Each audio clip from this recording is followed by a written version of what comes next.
जय श्री कृष्णा। राधे राधे दोस्तों। आप सभी को कृष्ण जन्माष्टमी की बहुत बहुत शुभकामनाएं।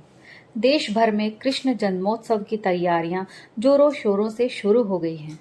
भगवान श्री कृष्ण का जन्म भाद्रपद माह कृष्ण पक्ष की अष्टमी तिथि को रोहिणी नक्षत्र में हुआ था। भगवान श्री कृष्ण की जन्म की कथा। जन्माष्टमी के दिन रात्रि में बड़े धूमधाम से भगवान कृष्ण का जन्मोत्सव मनाया जाता है। इस दौरान कान्हा के भक्त विधि विधान से पूजा करते हैं और व्रत रखते हैं। इसी के साथ ही जन्माष्टमी की कथा सुनने का बड़ा महत्व है। मान्यता है कि इससे जातक के जीवन की सभी दुख दूर होते हैं और जीवन में सुख समृद्धि और खुशहाली आती है। चलिए जानते हैं जन्माष्टमी पर श्री कृष्ण की जन्म कथा। पौराणिक कथाओं के अनुसार भाद्रपद माह कृष्ण पक्ष की अष्टमी तिथि को भगवान कृष्ण ने माता देवकी की 8वीं संतान के रूप में जन्म लिया था।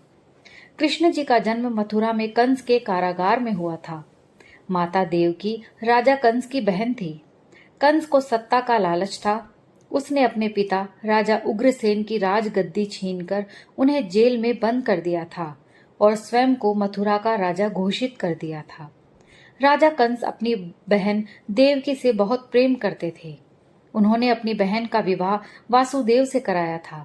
लेकिन जब वो माँ देवकी को विदा कर रहा था, तभी एक आकाशवाणी हुई कि देवकी का 8वां पुत्र कंस की मौत का कारण बनेगा। ये सुनकर कंस डर गया। उसने तुरंत अपनी बहन और उनके पति वासुदेव को जेल में बंद कर दिया। उनके आसपास सैनिकों की कड़ी पहरेदारी लगा दी। कंस अपनी मौत के डर से देवकी और वासुदेव की 7 संतानों को मार चुका था। इसके बाद हुआ श्री कृष्ण का जन्म।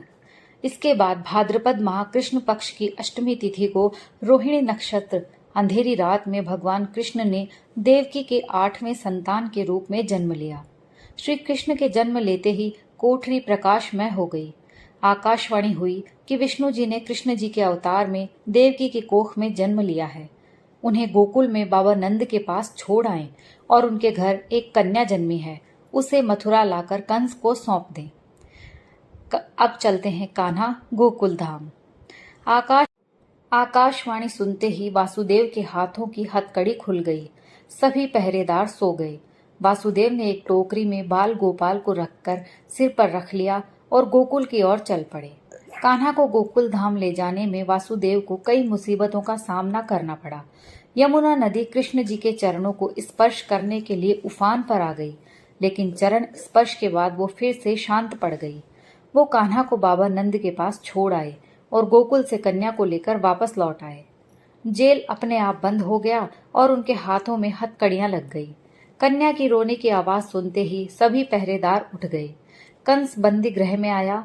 वो कन्या को देवकी और वासुदेव की 8वीं कन्या समझ उसे मारने चला, लेकिन वह आकाश में उड़ गई और फिर से आकाशवाणी हुई कि कंस को मारने वाला अब इस दुनिया में पैदा हो चुका है। बाबा नंद और उनकी पत्नी माँ यशोदा ने कृष्ण जी का पालन पोषण किया। राजा कंस ने कृष्ण जी का पता लगाकर उन्हें मारने की खूब कोशिश की, लेकिन कंस की सारी कोशिशें विफल हुई और कृष्ण जी को कोई मार नहीं सका। अंत में श्री कृष्ण ने कंस का वध किया। राजा उग्रसेन को फिर मथुरा की राजगद्दी सौंप दी। इस तरह से जन्माष्टमी की व्रत कथा पूरी हुई। राधे राधे। जय श्री कृष्णा दोस्तों। अगर आपको ये कथा कहानी पसंद आई हो तो प्लीज़ लाइक करें, शेयर करें और मेरे चैनल को सब्सक्राइब करें। आप सभी का बहुत बहुत धन्यवाद।